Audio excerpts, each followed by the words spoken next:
Hello friends, good morning. Now आज का हमारा टॉपिक है चेंज ओवर। जैसे कोई भी जब सॉफ्टवेयर नया लेते हैं हम अपने सिस्टम में, कोई भी नया सिस्टम जब एडॉप्ट करते हैं तो उसको चेंज कैसे किया जाता है, यानी टॉपिक का नाम है चेंज मैनेजमेंट कह सकते हो या चेंज ओवर कह सकते हो। कि जब भी हम कोई नया सिस्टम लेते हैं तो उस नए सिस्टम को किस तरीके से चेंज किया जाता है हमारे ऑर्गेनाइजेशंस में। जैसे या फिर आप इसको इम्प्लीमेंटेशन प्रोसेस भी कह सकते हो, क्योंकि चेंज मैनेजमेंट या जो नए सिस्टम लिए उनको कैसे इम्प्लीमेंट किया जाता है तो इसके लिए कुछ गाइडलाइंस हैं, कुछ टेक्निक्स हैं जिनको आपको फॉलो करना पड़ता है। तो जैसे चेंज मैनेजमेंट का मतलब क्या हुआ कि यह एक सिस्टमेटिक अप्रोच है to dealing with change both from the perspective of an organisation and the individual. मतलब चेंज मैनेजमेंट क्या है, एक सिस्टमेटिक अप्रोच है जिसके द्वारा हम चेंज करते हैं सॉफ्टवेयर को पर्सपेक्टिव पॉइंट ऑफ व्यू से भी और ऑर्गेनाइजेशन के इंडिविजुअल पॉइंट्स ऑफ व्यू से भी। A somewhat ambiguous term. Change management has at least three different aspects. Change management में जनरली तीन डिफरेंट एस्पेक्ट्स होते हैं। जैसे एक पहला तो हो गया एडॉप्टिंग द चेंज, चेंज को कैसे अडेप्ट किया जाए। उसके बाद controlling change and effective effecting change. Generally क्या होता है, कहीं पे भी अगर कुछ चेंज मैनेजमेंट की बात की जाती है तो फिर लोगों में थोड़े ये होते हैं कि डर की पता न चेंज होने के बाद किस तरह से हमारे सिस्टम का काम होगा। तो इसलिए कोई भी चीजें चेंज करने से पहले उनके कुछ गाइडलाइंस को फॉलो करना जरूरी होता है। अब प्रोएक्टिव अप्रोच, इसमें जो कुछ जो भी अप्रोचेज हम लोग फॉलो करते हैं चेंज करने के लिए वो अप्रोप्रिएट होने चाहिए आपके ऑर्गेनाइजेशन के हिसाब से। A proactive approach to dealing with the change is at core of all three aspects. इन तीनों एस्पेक्ट्स के लिए कोर होता है प्रोएक्टिव अप्रोच। मतलब कभी भी जबरदस्ती के चेंजेस नहीं होने चाहिए किसी भी ऑर्गेनाइजेशन में। जो भी हमारा चेंज होता है, चेंज मैनेजमेंट होता है, वहां पे बहुत ध्यान या बहुत केयरफुल रहने की जरूरत होती है। Change management means defining and implementing procedures and or technology to deal with changes in the business environment। मतलब आपके बिजनेस के इन्वायरमेंट में जो भी आप चेंज करने जा रहे हो, चाहे तो वो टेक्नोलॉजी के चेंजेस हों या प्रोसीजर्स के चेंजेस हों। ऑब्वियस सी बात है कि जो भी हम चेंजेस करते हैं वो कंपनी के प्रॉफिट को बढ़ाने के लिए ही करते हैं। तो in an information technology system environment change management refers to the systematic approach of keeping track of detail of the system. System के पूरे डिटेल को एक सिस्टमेटिक अप्रोच में उसके ट्रैक को रखना चेंज मैनेजमेंट कहलाता है। After the user are trained, जब हमारे यूजर ट्रेंड हो जाते हैं उन सॉफ्टवेयर को कंप्यूटराइज सिस्टम को चलाने के लिए और उस पे वो वर्क करने लायक हो जाते हैं, working has to shift from manual to computerized working. कहने का मतलब जब हमारे यूजर भी ट्रेंड हो गए कि वो कंप्यूटराइज्ड काम कर सकते हैं तो फिर हम अपने सिस्टम को के वर्किंग को मैनुअल से कंप्यूटराइज्ड वर्किंग में शिफ्ट करते हैं। And this process is called change over. अब चेंज ओवर करने के लिए कुछ स्ट्रेटजीज हैं जो जिन्हें हमको फॉलो करने पड़ते हैं। तो आगे हम लोग देखते हैं इसमें कौन से स्ट्रेटजी यूज करते हैं। चेंज ओवर के कुछ स्ट्रेटजीज हैं। जैसे पहला स्ट्रेटजी है हमारा डायरेक्ट चेंज ओवर। पहला स्ट्रेटजी है डायरेक्ट चेंज ओवर, यानी हम लोग अगर सीधे जो भी हमको चेंज करना है सीधा हम मैनुअल से कंप्यूटराइज पे शिफ्ट हो जाए या फिर ओल्ड सिस्टम को रिप्लेस कर देते हैं न्यू सिस्टम में, तो इसे हम लोग कहते हैं डायरेक्ट चेंज ओवर। तो इसमें क्या होता है कि कंप्लीटली हम लोग रिप्लेस कर देते हैं ओल्ड सिस्टम को बाय द न्यू सिस्टम, नए सिस्टम से कंप्लीटली रिप्लेस कर देते हैं। बट ये बहुत ही रिस्की अप्रोच होता है। It requires comprehensive system testing and training, क्योंकि ये इतना रिस्की है कि अगर जरा सा भी फेल हुआ तो फिर आपके सारे काम रुक जाएंगे। इसलिए इस तरह का चेंज ओवर करने के लिए सिस्टम का टेस्टिंग बहुत अच्छे से होना चाहिए और ट्रेनिंग, ये दोनों बहुत अच्छे से होना चाहिए। इसके कुछ एडवांटेजेस भी हैं और डिसएडवांटेजेस भी हैं। जैसे पहला एडवांटेज है it cost a less amount of money, इसमें कॉस्टिंग कम लगता है क्योंकि सब चीज एक साथ ही सेटअप हो जाता है। उसके बाद it is very easy to make change over, इस तरह के चेंजेस करने बहुत आसान है, बहुत इजी है। बट इसके कुछ डिसएडवांटेजेस भी हैं। पहला, इट इज मोर रिस्की, ये बहुत ही रिस्की होता है बिकॉज जरूरी नहीं है कि इम्प्लीमेंटेशन होने के बाद सिस्टम आपका सक्सेसफुल रन करे। अगर किसी तरह का प्रॉब्लम आता है तो ऑर्गेनाइजेशन, पूरा ऑर्गेनाइजेशन सफर करेगा क्योंकि मैनुअल वर्क आपने छोड़ दिया है और ये इसमें कुछ प्रॉब्लम आ गई है तो फिर पूरा का पूरा ऑर्गेनाइजेशन ही सफर करता है। दूसरा तरीका है, इट इज दूसरा डिसएडवांटेज है, it is very difficult to detect minor errors. अगर कुछ छोटे मोटे एरर्स हैं तो जब तक वो एरर आएंगे नहीं तब तक आपको पता नहीं चलेगा, as due to absence of parallel system, कोई पैरेलल सिस्टम है नहीं। तो अगर बहुत माइनर डिफरेंसेस हैं तो वो आपको पता भी नहीं चलेगा। एरर्स रह सकता है आपके सिस्टम में, कोई माइनर एरर रहे और बाद में वो छोटा छोटा एरर एक बड़ा अमाउंट बन जाए या एक बड़ा एरर बन जाए। जैसे अगर अमाउंट में ही एक 5 पैसे या 10 पैसे का चेंज आता है और ट्रांजेक्शन्स डेली के 1000 या 10,000 ट्रांजेक्शन्स हो रहे हैं, तो सोचो 1 साल के बाद उस ट्रांजेक्शन के वो छोटा अमाउंट कितना बड़ा बन जाएगा। Now sometimes major errors can be terminate the system, कभी कभी कोई मेजर एरर आ गया जो आपको पूरे सिस्टम को टर्मिनेट कर सकता है और पूरे सिस्टम को स्टॉप कर सकता है, जिससे there will be difficulty of backup, backup की भी डिफिकल्टीज हो सकते हैं, मतलब अगर कुछ उसमें प्रॉब्लम्स हुए तो। But in some system, it is mandatory to have the direct cut over because sometimes operating conditions can only support a single system. लेकिन कुछ ऐसे भी सिस्टम्स है, कुछ ऐसे भी ऑर्गेनाइजेशन है जहाँ पे मैंडेटरी है कि आपको इसी टेक्निक को फॉलो करना पड़ेगा क्योंकि वह सिस्टम एक ही टेक्निक सपोर्ट करता है एक बार में। तो वहाँ तो मजबूरी हो जाएगा, वहाँ पे हमें ऐसे ही करना पड़ेगा, लेकिन उसके लिए फिर टेस्टिंग और ट्रेनिंग बहुत अच्छे से होना चाहिए। नाउ इसके बाद हमारा एक, ये तो था डायरेक्ट चेंज ओवर, इसके बाद हमारा एक दूसरा मेथड है, वो कहता है parallel change over. Second method है पैरेलल रन या पैरेलल चेंज ओवर भी इसको बोलते हैं। पैरेलल रन का मतलब क्या है कि इसमें हमारा जो पुराना सिस्टम है उसे भी, मतलब in parallel run both the system, जो पुराना सिस्टम और नया system that is computerize system और मैनुअल सिस्टम, दोनों को साइमल्टेनियसली सर्टेन डिफाइंड पीरियड, कुछ समय के लिए जैसे 1 साल के लिए, 6 महीने के लिए, दोनों को पैरेलली पैरेलली चलाते हैं। सेम डेटा से दोनों को प्रोसेस करते हैं बोथ सिस्टम में। और इसका ये स्टेट, और उसके बाद ना लास्ट में हम डेटा को मैच करा के देख लेते हैं कि दोनों का डेटा सेम आया कि नहीं। यह स्ट्रेटजी बहुत लेस रिस्की है, बहुत कम रिस्की है, बट मोर एक्सपेंसिव, क्योंकि आपको सेम काम को दोबारा करना पड़ रहा है, इसलिए ये थोड़ा ज्यादा एक्सपेंसिव हो जाता है। और भी कुछ रीजन है, जैसे manual result can be compared with result of computerize system, इसमें मैनुअल रिजल्ट को कंप्यूटराइज सिस्टम के रिजल्ट से कंपेयर कराते हैं। The operation work is double, इसमें आपका काम डबल हो जाता है। Failure of computerized system at early stage does not affect the working of the organization because the manual system continues to work as it used to do। इसमें अगर failure भी होता है सिस्टम तो आपको कोई फर्क नहीं पड़ता है क्योंकि साथ में मैनुअल सिस्टम भी आपका काम कर रहा है। इसके एडवांटेजेस क्या क्या हैं?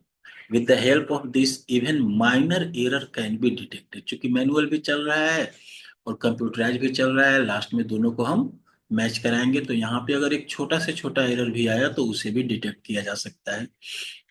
There is no risk if there does not occur successful implementation, अगर सक्सेसफुल इम्प्लीमेंटेशन नहीं भी होता है तो भी इसमें कोई रिस्क नहीं है क्योंकि आपका एक पैरेलल सिस्टम पहले से रन कर रहा है।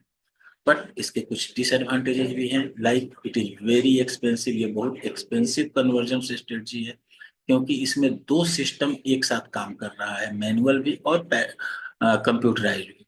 There is always a lot of wastage of money and time, इसमें बहुत सारा टाइम भी जाता है और बहुत सारा पैसा भी जाता है, ये महंगा अप्रोच है। नाउ इसके अलावा और भी कुछ अप्रोचेज हैं, जैसे एक अप्रोच कहा कहते हैं पायलट रन, तो एक और अप्रोच है हमारा पायलट रन। देखो, पायलट रन भी एक तरह का पैरेलल सिस्टम ही है, लेकिन इसमें हम लोग क्या करते हैं कि दोनों ही सिस्टम को एक साथ रन न कराकर, जब भी हमारा सिस्टम खाली रहे, नया सिस्टम जब खाली रहे, तो प्रीवियस ईयर्स के डेटा यानी पिछला डाटा, पिछले रिकॉर्ड को हम सिस्टम में डाल के प्रीवियस पीरियड के डेटा को सिस्टम में डाल के हम सिस्टम को चेक करते हैं, होल पार्ट ऑफ सिस्टम को टेस्ट कर लेते हैं। जैसे जो डेटा पहले से डाला हुआ है, पहले से उसका काम हो चुका है, उस काम को हम दोबारा से कंप्यूटराइज में करते हैं और उनके रिजल्ट को कंपेयर कर लेते हैं ओल्ड सिस्टम से। अगर ये सही रहा तो फिर काम करेंगे, अदरवाइज उसके जो प्रॉब्लम्स आएंगे तो देखेंगे।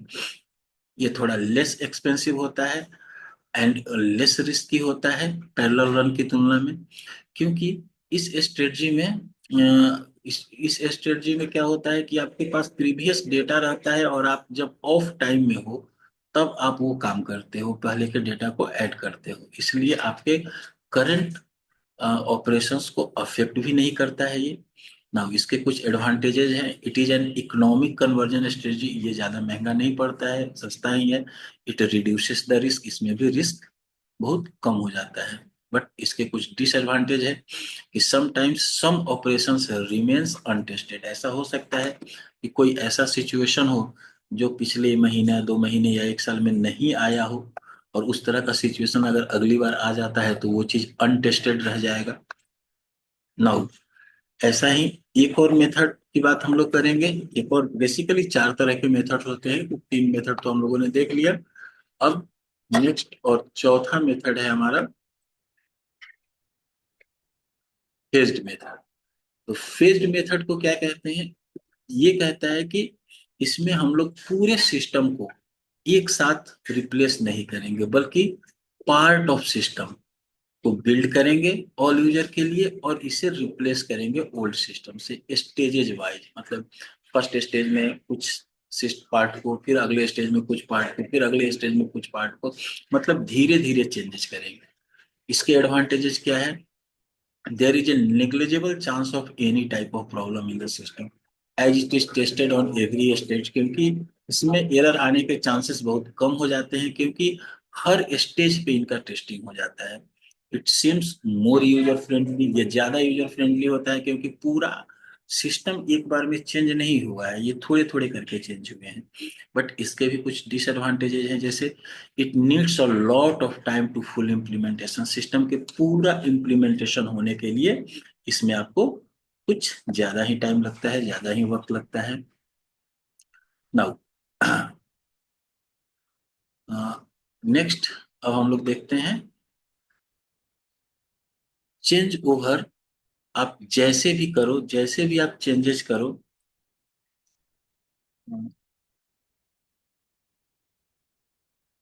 तो ये सारे अभी जो हम लोगों ने पढ़ा, ये सब मेथड से चेंज करने के, डायरेक्ट चेंज ओवर था, पैरेलल रन था, पायलट रन था, या फिर फेज्ड मेथड था। Now changes in any system generally produce positive result. कोई भी सिस्टम में अगर हम कुछ चेंजेस करते हैं तो बेसिकली पॉजिटिव रिजल्ट के लिए ही चेंजेस करते हैं, और जो भी चेंजेस करते हैं उससे कंपनी का टाइम सेव होता है, मनी सेव होता है।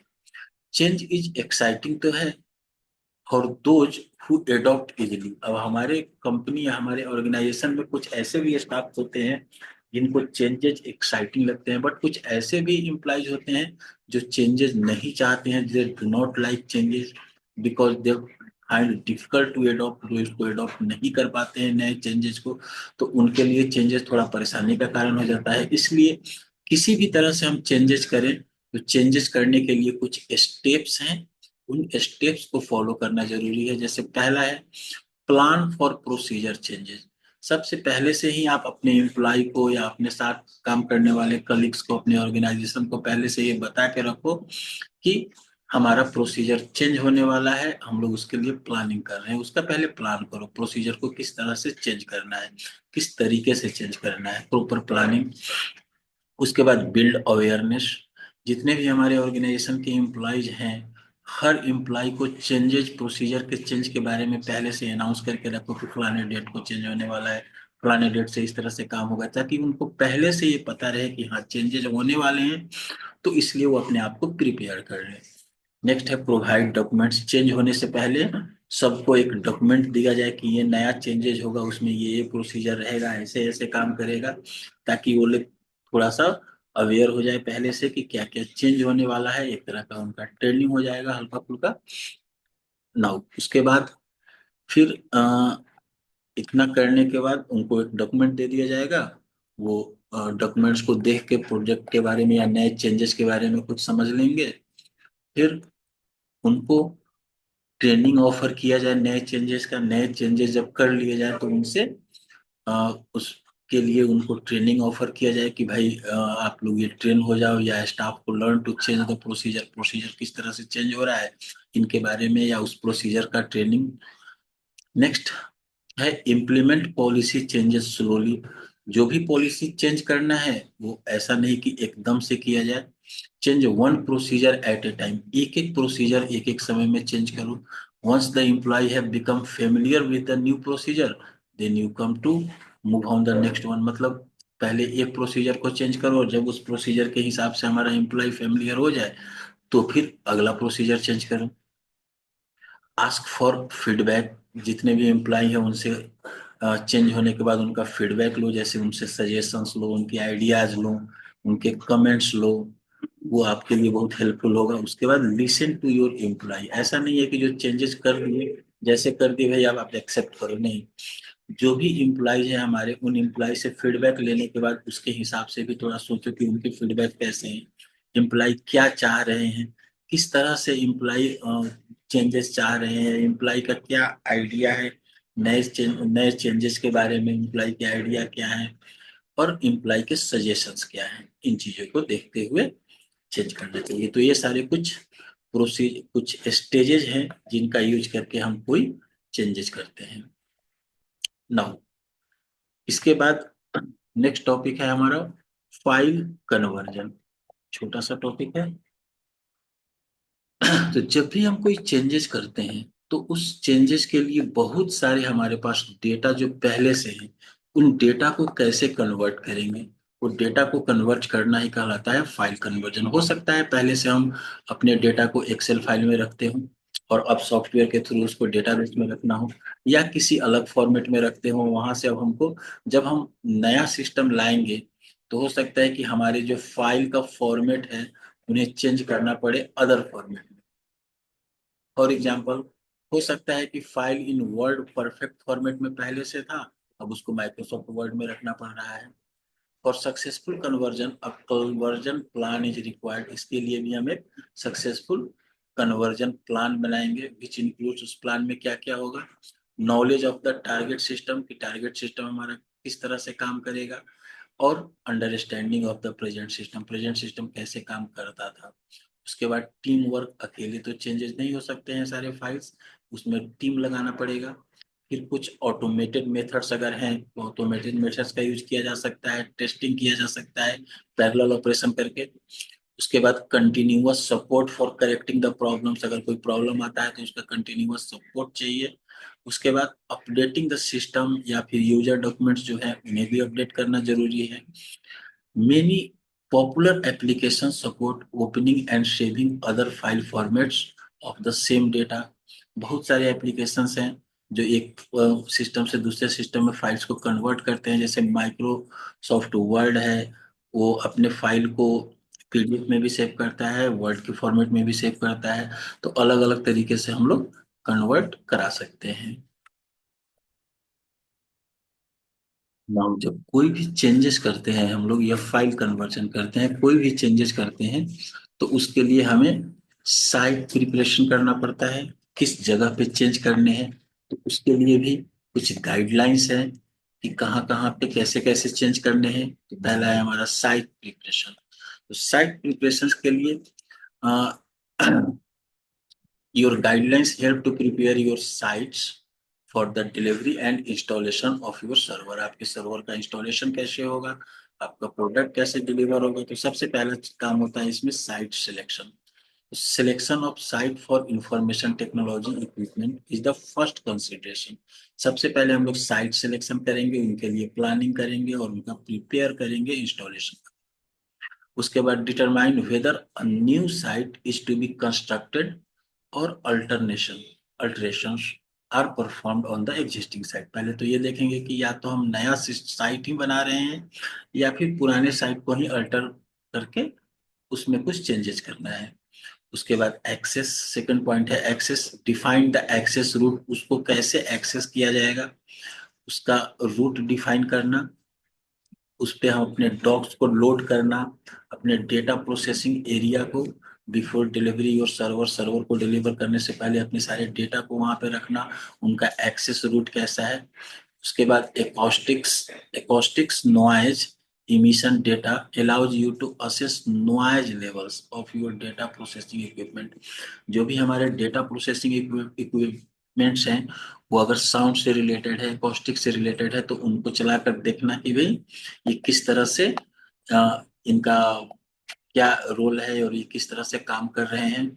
नेक्स्ट, और भी कुछ चीजें हैं साइट प्रिपरेशन में, जैसे अगर हम कहीं भी किसी काम के लिए कोई साइट बना रहे हैं जहाँ पे हमें अपना न्यू सिस्टम लगाना है, तो मोस्ट ऑफ द केसेस में हमें सर्वर के लिए एयर कंडीशनिंग का भी जरूरत पड़ता है। तो एयर कंडीशनिंग का डिटर्मिनेशन करेंगे कि हाँ एयर कंडीशन की जरूरत है कि नहीं, और जरूरत है तो उसे हमको प्रोवाइड कराना पड़ेगा। कितने टेम्परेचर चाहिए, कितनी ह्यूमिडिटी चाहिए उनके लिए। दूसरा, कंप्यूटर रूम लेआउट, जो भी हमारा कंप्यूटर का रूम रहेगा उसका उसका लेआउट बनाना।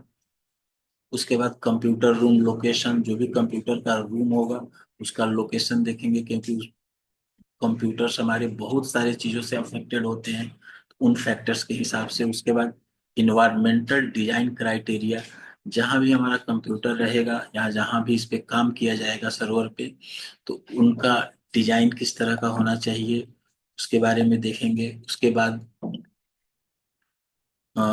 जिस भी जगह पे हम कंप्यूटर लगा रहे हैं उनका फ्लोरिंग कैसा है। सिर्फ फ्लोरिंग ही नहीं, और भी चीजें जैसे लाइटिंग कैसा है, फ्लोरिंग कैसा है। तो वहां पे हम लोग पहले तो फ्लोर कंस्ट्रक्शन देखेंगे कि उन जगह का फ्लोर कंस्ट्रक्शन कैसा है, फ्लोर का लोडिंग कैसा है। उसके बाद जनरल पावर इंफॉर्मेशन की वहां पे बिजली की स्थिति कैसी है, उनके पावर हमारा कंप्यूटर सपोर्ट करेगा कि नहीं, लाइटिंग की व्यवस्था प्रॉपर है कि नहीं। और planning for communication after installation, अगर हमें किसी से कांटेक्ट करना होगा तो टेलीफोन लाइंस वहां पे है कि नहीं, फैक्स लाइंस है कि नहीं, रिमोट सपोर्ट फैसिलिटीज है कि नहीं, इन सारी चीजों को देखेंगे। इन सब के हिसाब से हम साइट प्रिपेयर करते हैं। नाउ आज के लिए इतना ही। Thank you.